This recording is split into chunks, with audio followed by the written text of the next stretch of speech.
To round off this week of Pearl Harbor videos, we come to USS Monaghan, a ship that had a completely uneventful career before Pearl Harbor, but would come to have quite an exciting one starting that fateful December morning.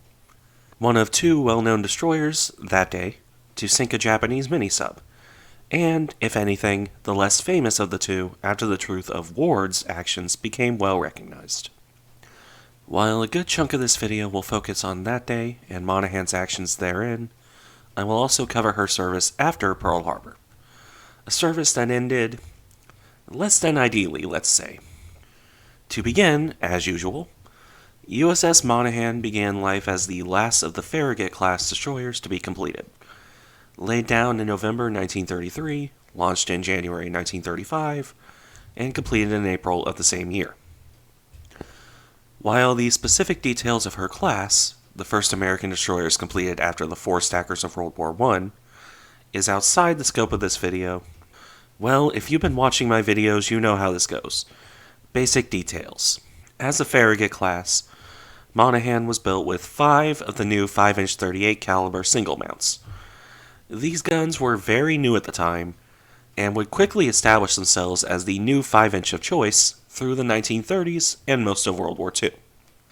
In carrying 5 of them, Monaghan was quite a bit heavier armed than the old 4 stackers, which typically carried 4 of an older and smaller 4-inch weapon. Some exceptions apply. There were some with 5-inch guns and some with double 4 inches, but on average.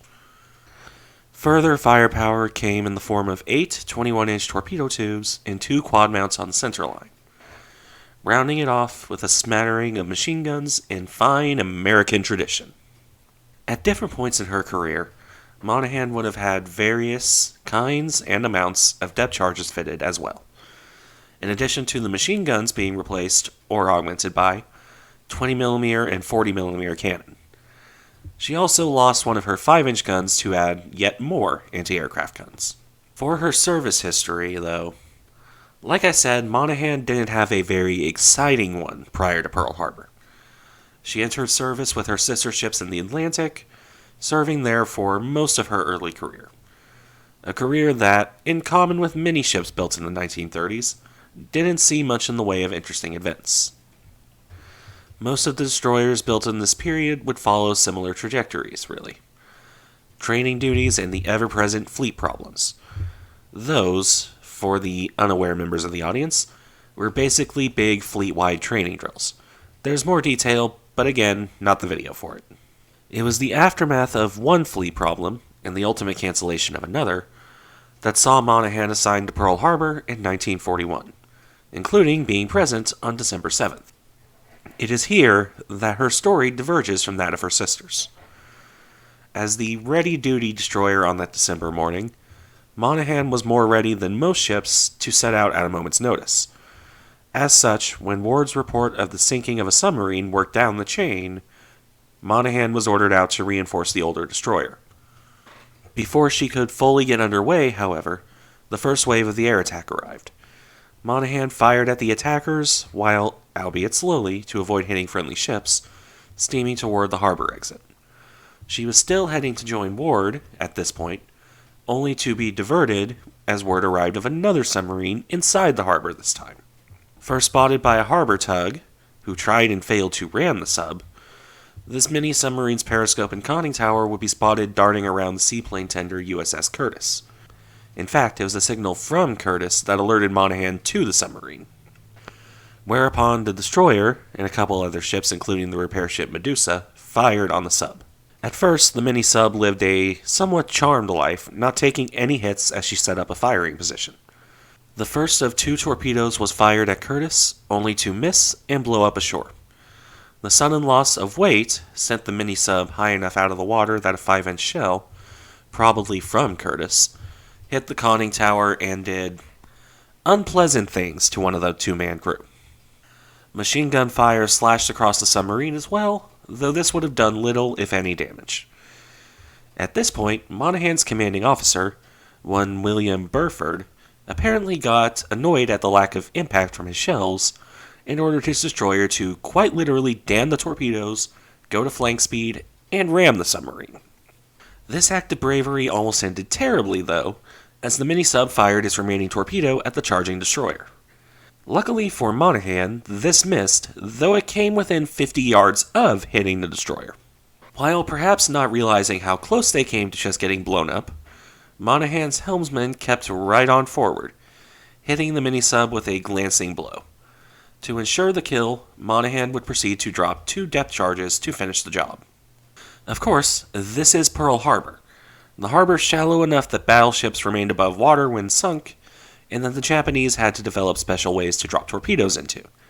As a result, the explosion of the depth charges blew Monaghan's stern clean out of the water, sending her careening into a nearby barge. On the upside, they did sink the submarine, and Monaghan didn't permanently cripple herself like Edsel would later do on the other side of the world. Burford would receive the Navy Cross for this action later. For the moment, Monaghan's adventures in the attack were largely done. As for the submarine, well, it would later be raised, examined, and studied, and then promptly buried in a landfill, only to be dug back up in the 50s, found to be badly corroded, and promptly reburied again. The rest of Monaghan's career is less exciting, though not as boring as you may think. She was part of the escort for the failed attempt to reinforce Wake Island. When that was called off as a failure, the destroyer would, in concert with 2 others, depth charge another Japanese submarine. Following this, it would be escort duty after escort duty. Sometimes convoys, sometimes carrier groups.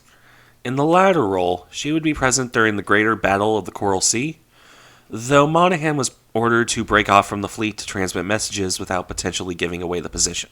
Instead of returning right away, she attempted to locate survivors of the previously sunken Sims and Neosho. Unfortunately, the word attempted has to be put there. Monaghan was given the wrong location and did not find the survivors. She would rejoin the fleet before splitting away from her previous charges to join Enterprise's screen for the Battle of Midway. As one could expect, this meant she saw little in the way of action during the battle proper. Her next taste of actual combat would come later, as she was detached to help assist the crippled Yorktown. Sadly, Monaghan's strokes of luck with submarines would come to an end there.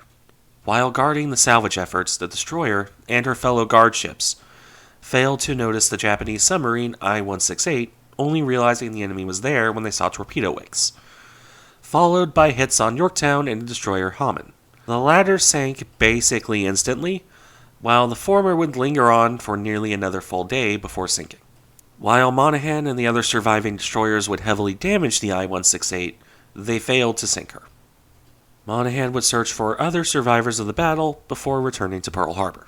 Whereupon, her unlucky streak can be said to continue, since she was rerouted to the Aleutians to counter Japanese operations there, and promptly collided with the minesweeper Lamberton after that ship had already been in one collision. Monaghan had to do emergency repairs before being sent back for proper repairs in California. Don't worry though, that unlucky streak shows no signs of abating for the poor ship.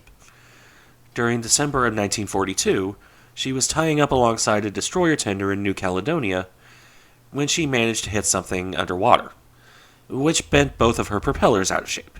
While one was replaced on site, she had to steam all the way back to Hawaii on one screw for proper repairs, at which point she got sent up to Alaska for more fun with the Japanese. Monaghan would be part of the battle for the Komandorski Islands, which is far too long a story for this video. Suffice it to say that she acquitted herself well here. After that mess of a battle, Monaghan would support landings on Attu and a blockade of Kiska, in the process of which she returned to her preferred pastime of bullying submarines. In this case, the I-7 making a supply run and evacuation run to Kiska. Thus would begin 2 days of cat-and-mouse games featuring radar-directed gunfire, surface duels between the submarine and destroyer, chases through treacherous rocks. Maybe I'll do a video on this in more detail later. By the end of it, on June 22, 1943, I-7 was irreparably damaged and scuttled by the Japanese. The remainder of Monaghan's career would be less eventful. She returned to escort duty interspersed with the odd bouts of shore bombardment. No more adventures for her. Not until, that is, she was part of the 3rd Fleet in December of 1944. Man, she just cannot catch a break with December, can she? Because if you've read about a certain storm during that month and that year, you probably already know where this is going. Typhoon Cobra hit 3rd Fleet and would eventually sink 3 destroyers. Again, this is a story I really want to cover in greater detail later, so I'll just put it this way. Monaghan was part of the Farragut class. These ships had a reputation for being less than stable in the best of cases. Cobra was a strong enough storm to cause severe damage to much larger and far more stable ships than these old little destroyers. Compounding the issue were the increases in top weight by adding all those radars and anti-aircraft guns, and the fact that the ships were low on fuel. The result would be 2 of the class, Hull and Monaghan, sinking in the storm. Monaghan, in particular, suffered greatly. Only 6 of her crew survived. They reported the ship rolling to starboard multiple times before finally being forced over into capsizing. In this process, her bridge was torn to shreds by the winds, and many of her crew were swept overboard or trapped beneath decks by how fast she went under. Thus, with one final bout of bad luck, did the veteran of Pearl Harbor sink. Laid low not by enemy action, but by the wrath of nature. As said, only 6 of her crew survived the sinking and the stormy waters they ended up in. Truly a sad end for the Monaghan. Anyway, with that out of the way, thanks for watching. I hope you enjoyed the video, and remember to like and subscribe, since that pleases the almighty algorithm. See you in the next one.